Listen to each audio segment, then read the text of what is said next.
ചെറിയൊരു കമന്റ്സ് മതി ഒരു മനുഷ്യന്റെ ജീവിതം തന്നെ മാറ്റിമറിക്കാൻ. ഇദ്ദേഹം ചോദിച്ചത് ഇത്രമാത്രം, എനിക്കും ആവശ്യമുണ്ട് എന്നൊരു വാക്ക് മാത്രമാണ് ഇദ്ദേഹം തൻ്റെ മൊബൈലിലൂടെ ടൈപ്പ് ചെയ്ത് തൻ്റെ വീട്ടിൽ നിന്നും അയച്ചത്.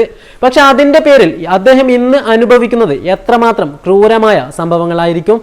2018 വൻ പ്രളയത്തിന് ശേഷം അതുപോലൊരു സംഭവത്തെ അഭിമുഖീകരിച്ചു കൊണ്ടിരിക്കുകയാണ് ഈ സന്ദർഭത്തിൽ. അതുകൊണ്ട് തന്നെ ഈ സാഹചര്യത്തിൽ കൂട്ടക്കരച്ചിലുകളും നിലവിളികളും ചേർത്ത് പിടിക്കലുകളും എല്ലാം തന്നെ കേരളത്തിൽ ദിനം പ്രതിയും നമ്മൾ കാണുന്ന കാര്യങ്ങളാണ്. ആയിടയ്ക്ക് കുഞ്ഞുങ്ങൾക്ക് മുലപ്പാൽ ആവശ്യമാണെങ്കിൽ നൽകാൻ തയ്യാറാണെന്ന് പറഞ്ഞ് ഒരു ദമ്പതികൾ പോസ്റ്റർ ഇടുന്നു. അതിന് താഴെ ഇദ്ദേഹം ഇട്ട കമന്റ്സ് ഇങ്ങനെയാണ്. അതായത് എനിക്കും മുലപ്പാൽ ആവശ്യമുണ്ടെന്ന്. ഒരുപക്ഷെ ഇദ്ദേഹത്തിന്റെ പ്രായം 50 കഴിഞ്ഞിട്ടുണ്ടാവും. ഏത് സമയത്ത് ഏത് രീതിയിലാണ് നമ്മൾ പ്രതികരിക്കേണ്ടത് എന്ന ബോധം അദ്ദേഹത്തിന് വന്നിട്ടില്ല. ആ ചെറിയൊരു തെറ്റ് കാരണം അദ്ദേഹത്തിന്റെ ജീവിതം തന്നെ ചിലപ്പോൾ നിലച്ച അവസ്ഥയിലായിരിക്കും.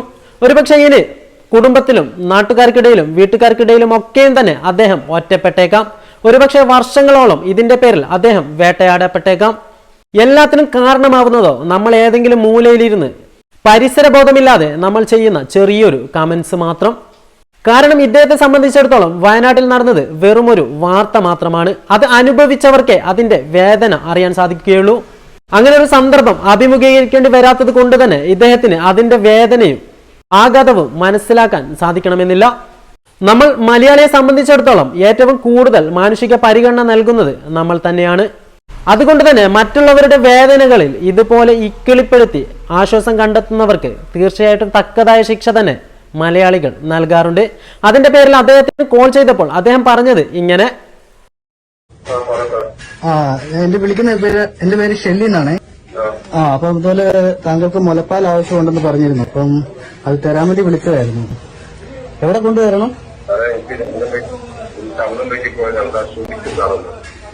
അല്ല, നമ്മളിപ്പം മുലപ്പാൽ ഇപ്പം നമ്മുടെ കയ്യിൽ ആവശ്യത്തിനുണ്ട്. അപ്പം ആവശ്യമുണ്ടെങ്കിൽ നമുക്ക് കൊണ്ടുതരണ്ടേ? അറിയാതെ പറ്റിപ്പോയ അബദ്ധമാണ്, ക്ഷമിക്കും. ഞാൻ അത് പറഞ്ഞിരിക്കും. കടി കിട്ടി ഞാൻ ഹോസ്പിറ്റലിൽ പോകണം, ഇല്ലെങ്കിൽ പോയി ആ കലാവിനെ കണ്ടിട്ട് സംസാരിക്കണം എന്ന് പറഞ്ഞ വണ്ടി വിളിച്ച് ഇങ്ങനെ വെയിറ്റ് ചെയ്തിരിക്കുകയാണ്. അല്ല, ഇപ്പം ആവശ്യമുള്ളവർക്ക് നമ്മൾ ആവശ്യ സാധനങ്ങൾ എത്തിച്ചു കൊടുക്കേണ്ട നമ്മുടെ കടമയാണല്ലോ. കാരണം ഇത്രയും വലിയൊരു ദുരിതം സംഭവിച്ചിരിക്കുമ്പം താങ്കൾക്ക് മുലപ്പാൽ ആവശ്യമാണെങ്കിൽ നമ്മളത് കൊണ്ടുതരും. ഹലോ, ഞാൻ എന്ത് വേണമെങ്കിലും നിങ്ങളോട് പറയാം. നിങ്ങൾക്ക് എന്ത് വേണം, ക്ഷമമാണെങ്കിൽ എങ്ങനെ ലൈവിൽ വന്നിട്ട് എന്ത് വേണം പറയാൻ അപ്പുറത്തേക്ക് ഞാൻ അങ്ങനെ ഉദ്ദേശിച്ച ഒരാളല്ല. ഞാൻ എന്റെ സമയം നോട്ടും അപ്പുറത്തേക്ക് വരാണ്. ഞാൻ ഇങ്ങനെയാളെ പോസ്റ്റാണെന്ന് പോലും ഞാൻ കണ്ടില്ല. ഇന്നാണ് മനസ്സിലായത് ഇന്ന ആളാണ് ഈ പോസ്റ്റ്. അദ്ദേഹത്തിന്റെ വാക്കുകളിൽ തന്നെയുണ്ട്, ഞാൻ എന്ത് പ്രായശ്ചിത്തം ചെയ്യാനും തയ്യാറാണ്. കാരണം ആ ഒരു സന്ദർഭത്തിൽ ഞാൻ അറിയാതെ ഇട്ടുപോയ പോസ്റ്റ് മാത്രമാണ് അത് എന്നും അദ്ദേഹത്തിന്റെ വാക്കുകളിലുണ്ട്.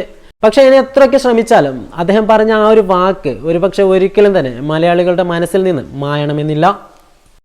ഇതുപോലെ ഏതൊരു ദുരന്ത സമയത്തും ഇതുപോലുള്ള കമന്റ്സും മറ്റു കാര്യങ്ങളുമായി ഒരുപാട് പേർ മുമ്പിൽ തന്നെ എത്താറുണ്ട്. 2018 പ്രളയ സമയത്ത് ഒരാൾ ചോദിച്ചത് ക്യാമ്പിലേക്ക് ആവശ്യ സാധനങ്ങൾ ആവശ്യമുണ്ട് എന്ന രീതിയിൽ പോസ്റ്റർ ഇട്ടപ്പോൾ അതിനടിയിൽ ചോദിച്ചത് കോണ്ടം ആവശ്യമുണ്ടോ എന്നാണ്. കാരണം ഇത്രയ്ക്കും ഇടുങ്ങിയ ചിന്താഗതിയുമായി ജീവിക്കുന്ന ഒരുപാട് പേരുണ്ട് എന്നതിൻ്റെ യഥാർത്ഥ തെളിവാണ് ഇവരെ പോലുള്ളവർ. അങ്ങനെ കൂടുതൽ ആളുകളും പെട്ടുപോകുന്നത് ഇതുപോലുള്ള ചെറിയൊരു അശ്രദ്ധ മൂലം മാത്രമാണ്.